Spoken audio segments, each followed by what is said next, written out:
222장 찬송을 부르시겠습니다. 222장 찬송을 부르시겠습니다.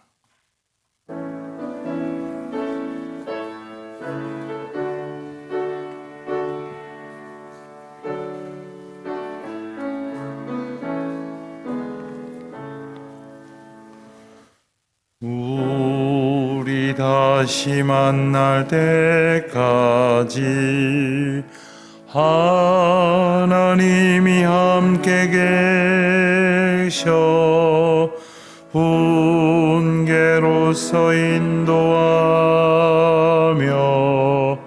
도와주시기를 바라네. 다시 만날 때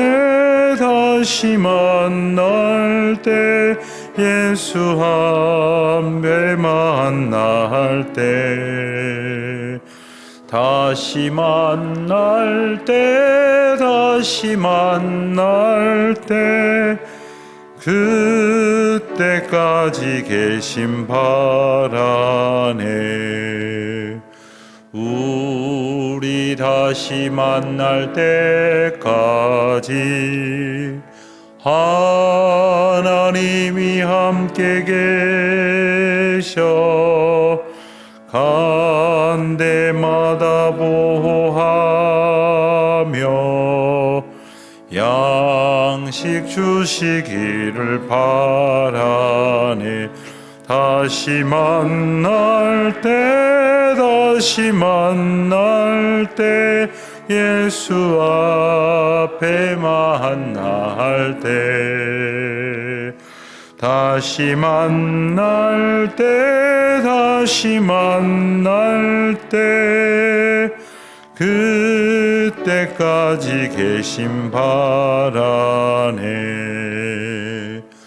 우리 다시 만날 때까지 하나님이 함께 계셔 위태한 일 면케하고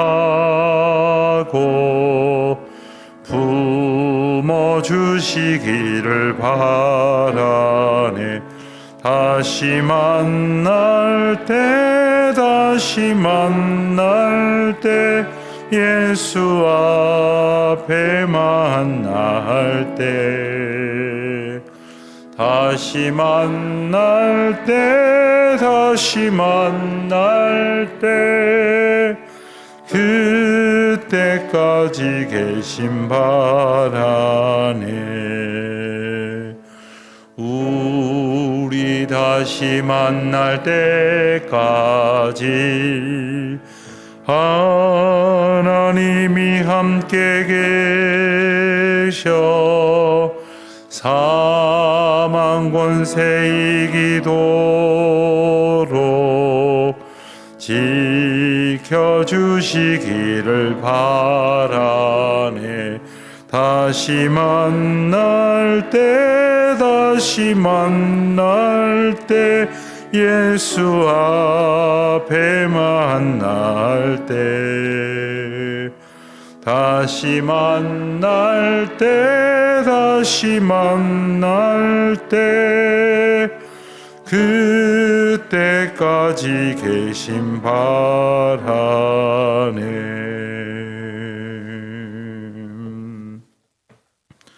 기도하시겠습니다. 하나님 아버지, 주님의 은혜와 크신 사랑을 감사드립니다.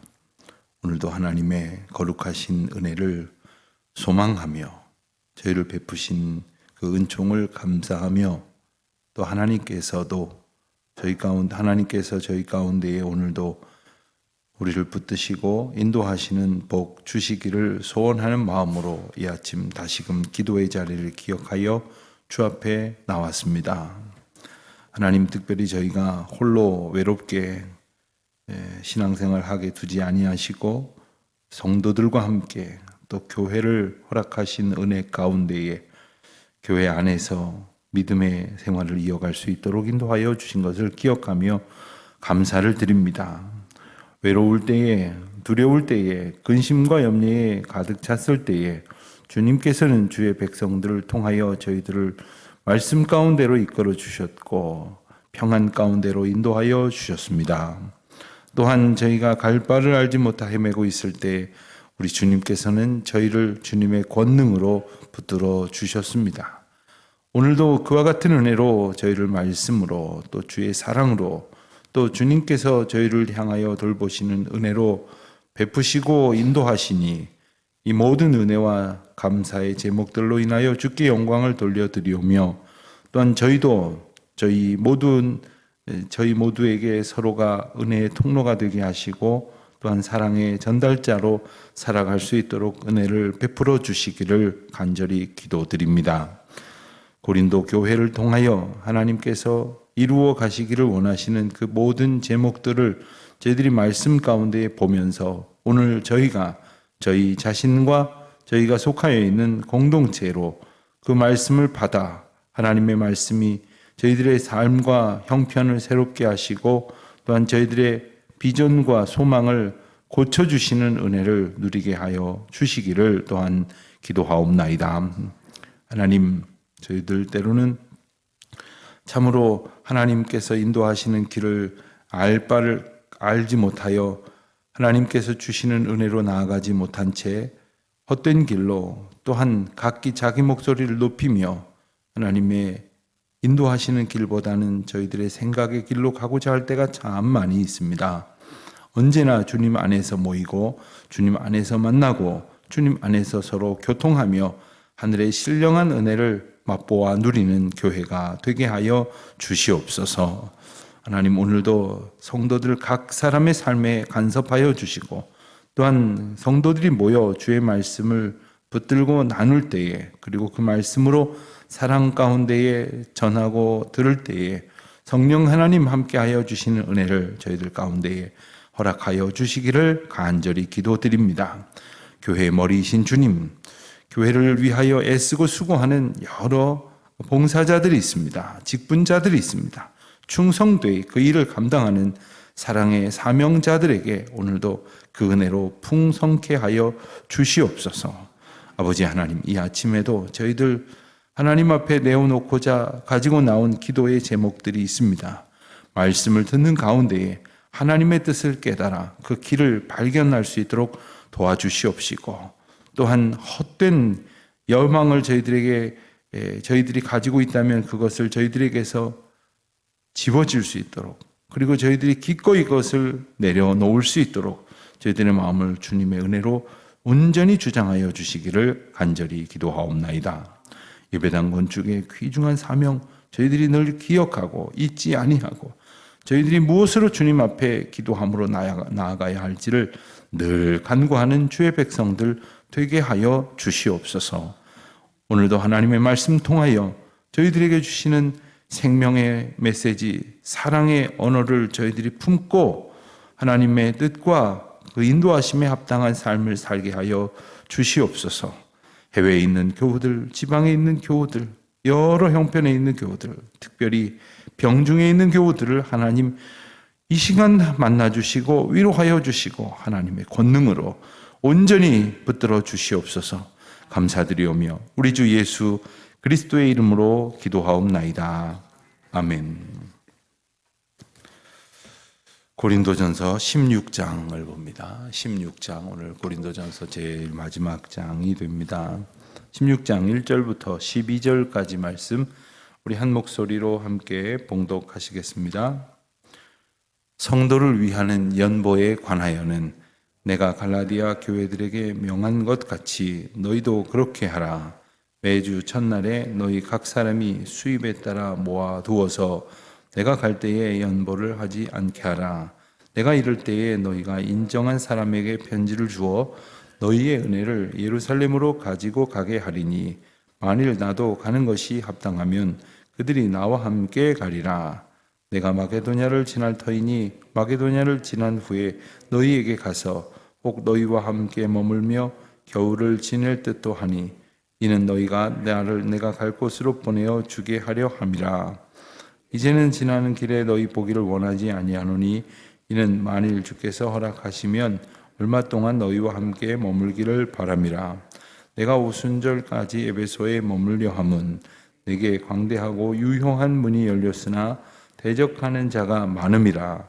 디모데에 읽거든 너희는 조심하여 그로 두려움이 없이 너희 가운데 있게 하라. 이는 그도 나와 같이 주의 일을 힘쓰는 자임이라. 그러므로 누구든지 그를 멸시하지 말고 평안히 보내어 내게로 오게 하라. 나는 그가 형제들과 함께 오기를 기다리노라. 형제 아볼로에 대하여는 그에게 형제에게 함께 너희에게 가라고 내가 많이 권하였으되 지금은 갈 뜻이 전혀 없으나 기회가 있으면 가리라. 아멘.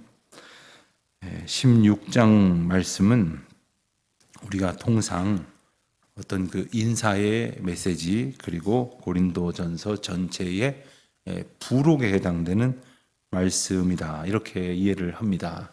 그렇지만 본론격이었던 15장까지의 메시지와 다분히 깊이 연관되어 있고 그리고 연결되어 있는 말씀이라는 사실도 우리가 잊어버려서는 안 되겠습니다. 우리가 신앙생활 가운데에 여러 문제가 되는 일들이 고린도 교회에 발생했다는 것을 보면서 남의 일처럼 여겨지지 않았던 것은 이것이 어느 교회이든 어느 공동체이든 어느 신앙인에게든 언제든 일어날 수 있는 문제이기 때문일 것입니다. 앞서 고린도 교회에 있었던 많은 문제들을 우리가 바울의 권면을 통해서 짐작을 했습니다. 고린도 교회에는 우선 분파의 문제가 있었고 이 분파로 서로 갈라져 있기 까닭에 그 갈라져 있다는 이유가 모든 것을 다툼으로 빨아들여 버리고 말았습니다. 서로 간에 사이가 좋으면 별 문제가 될 만한 것도 문제가 되지 않겠지만 반대인 경우는 사소한 일도 크게 문제가 되고 마는 것이 아닙니까? 그래서 고린도 교회에는 여러 가지 문제들이 더 불거졌던 것이라고도 볼 수 있겠습니다. 그래서 바울은 앞서 우리가 이 앞부분, 고린도전서 앞부분은 물론이거니와 뒷부분으로 오면서도 바울은 여러 가지 중요한 문제들에 대해서 강조를 했습니다. 은사가 부어졌다고 하는 것, 그것은 하나님께서 공동체를 하나님의 영광 가운데 그리고 성도의 덕과 유익 가운데에 복 주신 것이라고 하는 사실을 분명히 깨닫는 메시지를 주었고, 그리고 그 은사 가운데에서도 사랑의 은사를 가장 큰 은사로 사모하라 하는 말씀도 우리가 13장에서 보았습니다.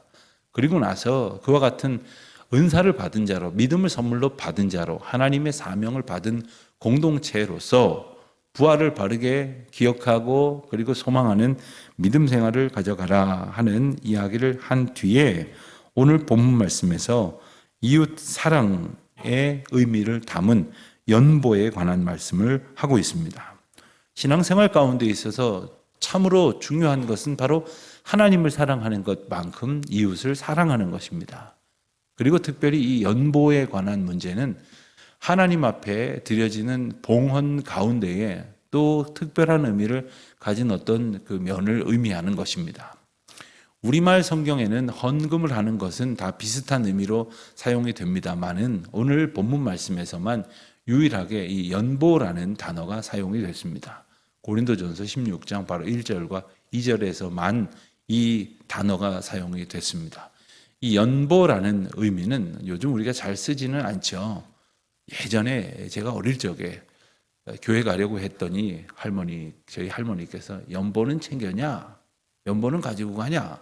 이런 말씀을 종종 주일 아침에 하셨던 것을 기억을 합니다. 그때 그 어른들은 이제 연보라는 말을 헌금이라는 말과 함께 쓰셨는데 사실 정확하게 보자면 이 연보와 일반적인 헌금은 조금 다릅니다. 영어 성경에 보면 이 연보라고 하는 말이 번역된 것에는 컬렉션이라는 말이 번역으로 사용이 되었고, 또한 봉헌이라고 하는 순서 가운데서는 offering이라고 하는 그 단어를 사용을 합니다. 하나님 앞에 이렇게 드리는 것 가운데에 있지만 그 가운데에 연보라고 하는 것을 의미하는 것은 이것을 하나님의 은혜와 사랑의 메시지를 기억한 자들이 잘 구별하여 모아두었다가 특별히 이웃을 사랑하고 성도를 사랑하고 또 하나님의 백성들을 후원하고 격려하고 누군가를 돕는 일에 사용하기 위해서 미리 떼어둔 것, 이것을 바로 연보라고 합니다. 오늘 바울이 1절에서 연보에 관하여는 하고 이 말씀을 시작하는 것을 보면 앞서 여러 가지 주제를 설명할 때에 표현된 그 반복이 나오는데 그 의미를 생각한다면 고린도 교회가 바울에게 이 연보에 관한 이 질문을 했었던 것으로 추정을 할 수가 있습니다. 바울이 어떤 주제에 관해서 설명할 때 그냥 설명을 이어가는 때가 있고 무엇에 관하여는, 누구에 관하여는, 어떤 문제에 관하여는 이렇게 해서 설명을 해가는 경우가 있는데 이것은 바로 그들이 가지고 있는 어떤 물음 그리고 그들이 가지고 제기하였던 어떤 주제에 대해서 이제 교훈하기 시작하였을 때 표현했던 그러한 방식이기 때문에 그렇습니다. 자, 성도를 위한 연보라고 하는 것은 다분히 그 자기 공동체 내에 있는 어려운 이웃들을 돕는 것만을 의미하는 것이 아닙니다. 오늘 말씀에도 봤듯이 어려움에 처해져 있는 예루살렘 교회를 돕기 위하여 바울이 그들에게 보낼 정성을 언급하고 있는 겁니다. 여기에 대해서는 1절에 보니까 갈라디아 교회들에게 명한 것 같이 너희도 그렇게 하라 했습니다. 우선 고린도 교회는 이 갈라디아 지방에 있는 교회들에게 명하였던 바울의 메시지를 알고 있었을 것입니다. 알고 있으니까 그대로 하라 하였던 것이죠.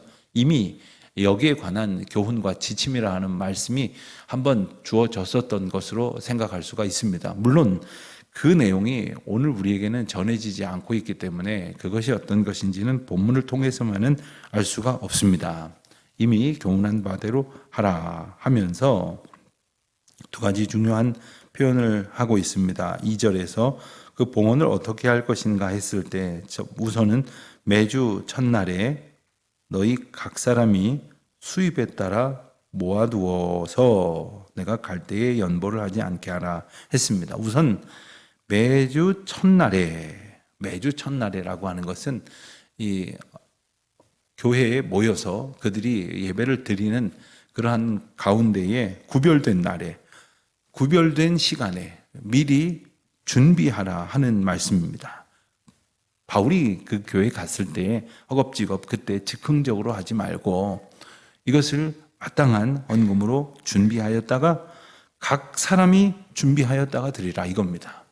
뭐 이런 상황에는 그냥 어디 한두 사람 장로님들이 좀 알아서 하시죠. 여전도에서 알아서 합시다. 뭐 이런 것이 아니라 모든 사람들이 각 사람이 참여를 하라 하는 것입니다. 또 수입에 따라 각 사람의 형편에 따라 이렇게 봉헌하라 하는 것이죠.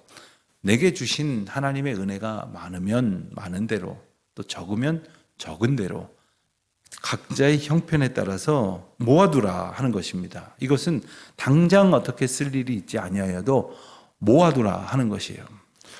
목회를 하다 보니까 저희 교회를 통하여 하나님께서 도움을 흘려보내기를 원하시는 것으로 생각이 드는 그러한 일들이 종종 발생을 합니다.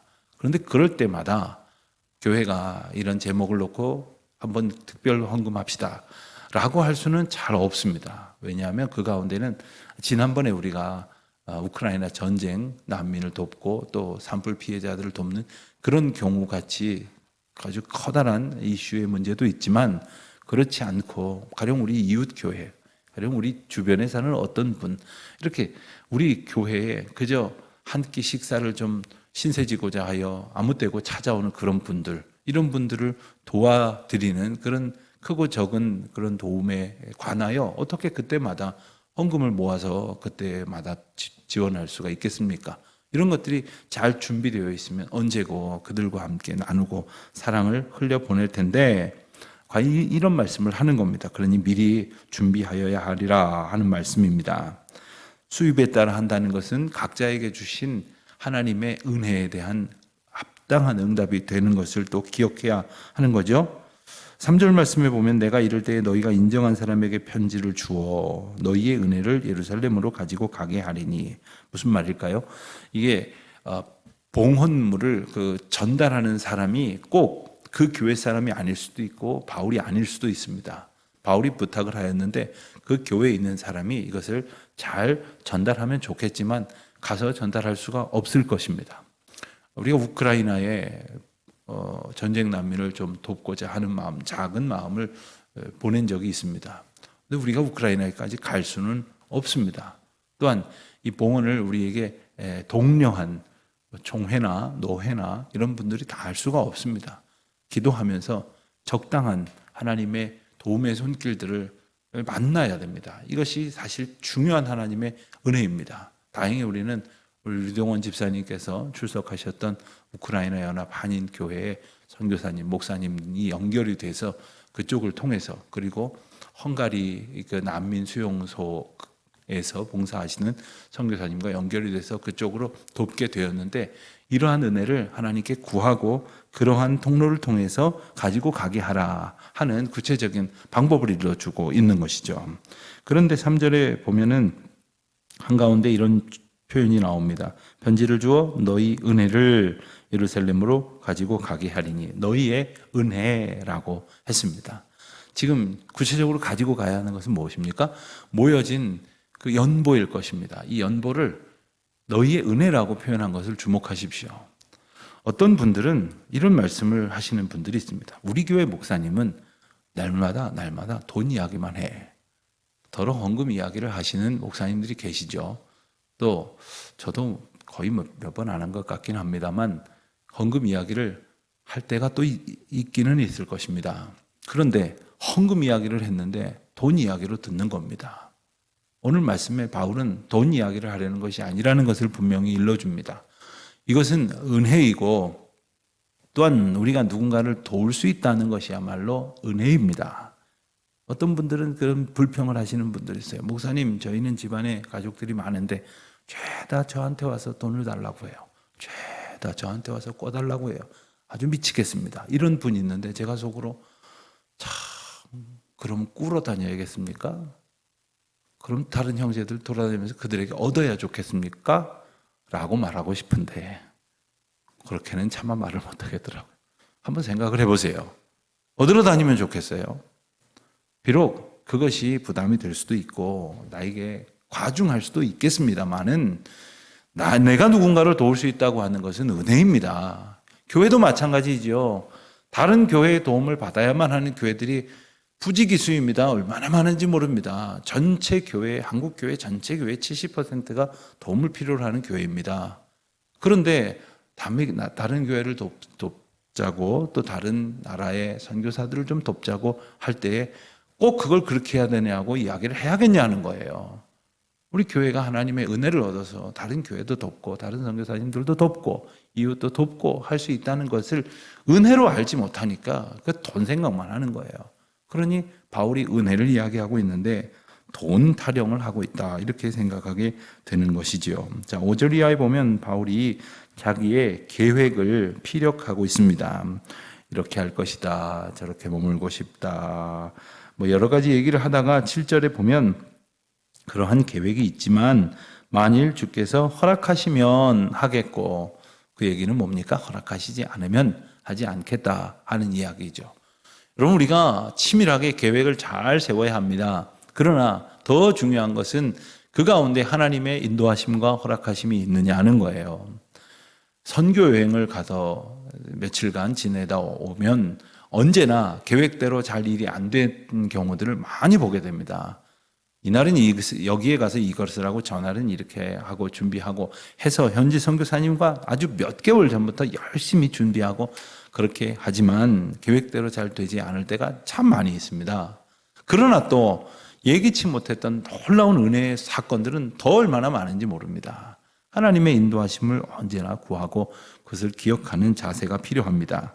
8절에도 보면 바울이 에베소에서 머물려고 하고 또 여러 가지 계획을 말하는데 9절에 보면 광대하고 유효한 문이, 이것은 바로 전도의 문을 말하는 것이죠. 아주 효과적인, 그러면서도 아주 넓은 문이 열렸지만 또 대적하는 자가 참 많이 있더라, 어려움도 많더라 하는 이야기를 피력을 하고 있습니다. 10절로부터 12절에는 디모데와 아볼로 두 사람에 대해서 언급을 하고 있습니다. 아마도 이 문맥상으로 굳이 따지고 보자면 12절에 나오는 아볼로에 대해서는 뭔가 고린도 교회가 아볼로에 관하여 요청한 사정이 있었던 것으로 짐작이 됩니다. 그렇지만 10절에 대해서는 디모데의 관한 어떤 그 신뢰를 담은 그를 추천하고 보증하는 메시지가 있음도 보게 됩니다. 먼저 12절 말씀을 보면 아볼로에 대하여는 그에게 형제들과 함께 가라고 권하였으나 지금은 갈 뜻이 없다라고 그의 상황을 설명을 합니다. 아볼로는 바울의 후임자입니다. 고린도 교회가 네 분파로 갈라졌을 때 먼저 목회를 했던 바울파, 나중에 목회를 했던 아볼로파, 또 이 둘 다 배척하는 이들은 베드로파 또 혹은 그리스도파라고 이렇게 나누어서 다퉜습니다. 자, 그러자니 이 바울에 이어서 목회를 하게 되었던 아볼로는 얼마나 어려웠을까요? 얼마나 상처를 많이 받았을까요? 얼마나 힘이 들었을까 하는 짐작을 해보게 됩니다. 아마도 그가 바울의 뒤를 이어서 고린도 교회를 목회하였으나 언제 어떤 사정이었는지 모르지만 지금은 고린도에 있지 아니하고 에베소로 와서 바울과 함께 있기 때문에 아볼로 목사님을 우리에게 도로 보내주시고 그가 이 목회를 계속할 수 있도록 바울 사도에게 이제 협조를 구하는 그런 편지를 보냈던 것으로 해석이 됩니다. 그러나 지금은 가지 않겠다 하고 나중에 사정이 되면 가게 할 것이다 하는 이야기죠. 그리고 그 대신 보낸 것은 아니지만 이제 다른 지역을 두루 다니면서 바울과 같은 복음 사역을 전하는 디모데가 그곳에 이르게 되면은 그로 두려움이 없이 너희 가운데 있게 하라 라고 권면을 하는 겁니다. 디모데는 지금 당장 이 고린도 교회를 맡기로 결정이 돼서 보내어진 사람은 아닙니다. 그러나 그곳에 이르렀을 때 그로 하여금 두려움이 없게 하라. 그 얘기는 뭡니까? 그가 가면 두려워할 수도 있을 것이다.